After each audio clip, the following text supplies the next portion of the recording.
एक दिन एक अमीर आदमी अपने महल में बैठा हुआ था।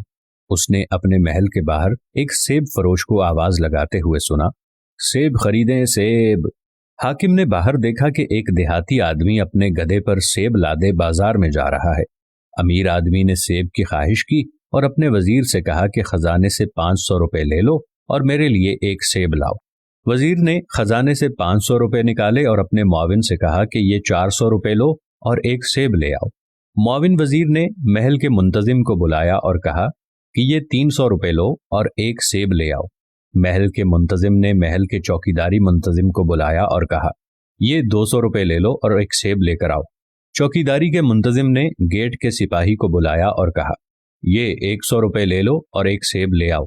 सिपाही सेब वाले के पास गया और उसे गिरेबान से पकड़कर कहा, देहाती इंसान, तुम इतना शोर क्यों कर रहे हो? तुम्हें नहीं पता कि यह ममलकत के बादशाह का महल है और तुमने दिल दहला देने वाली आवाजों से बादशाह की नींद में खलल डाला है। अब मुझे हुक्म हुआ है कि तुझको कैद कर दूं।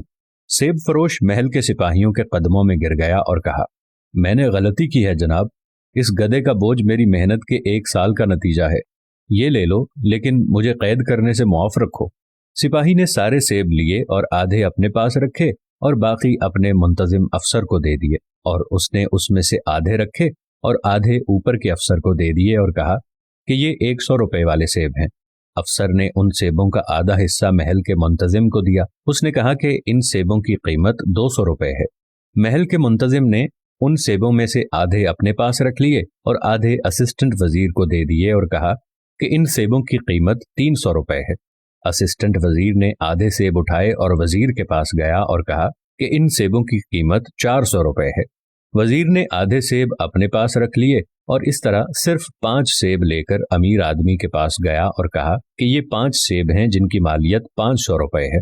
हाकिम ने अपने आप सोचा कि इसके दौरे हुकूमत में लोग वाकई अमीर और खुशहाल हैं। किसान ने 5 सेब 500 रुपए के एवज फरोख्त किए, यानी 100 रुपए का एक सेब। मेरे मुल्क के लोग 100 रुपए के एवज एक सेब खरीदते हैं, यानी वो अमीर हैं।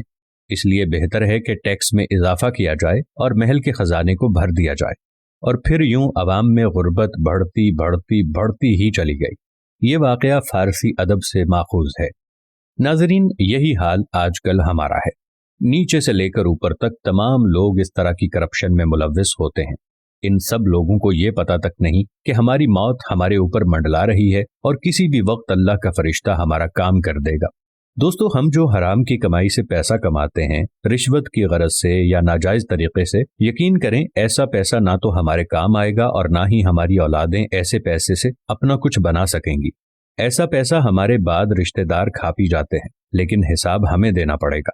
खुदारा जरा सोचिए, जिंदगी मौत की अमानत है, लेकिन इसके बावजूद अपने बैंक बैलेंस को बनाने की कोशिश में और मिल्कियत को बढ़ाने की कोशिश में दिन रात लगे रहते हैं और हराम और हलाल की तमीज तक को भूल बैठते हैं। अल्लाह ताला हम सब पर अपना रहम करे और हमें ऐसे नुमाइंदे मुंतखब करने की तौफीक अता फरमाए जो हमारे हक में बेहतर फैसले करने वाले हैं। अगर आपको ये वीडियो पसंद आए तो हुक्मरानों तक जरूर पहुंचाइएगा। हो सकता है आपके एक शेयर से ये बात किसी के दिल में उतर जाए।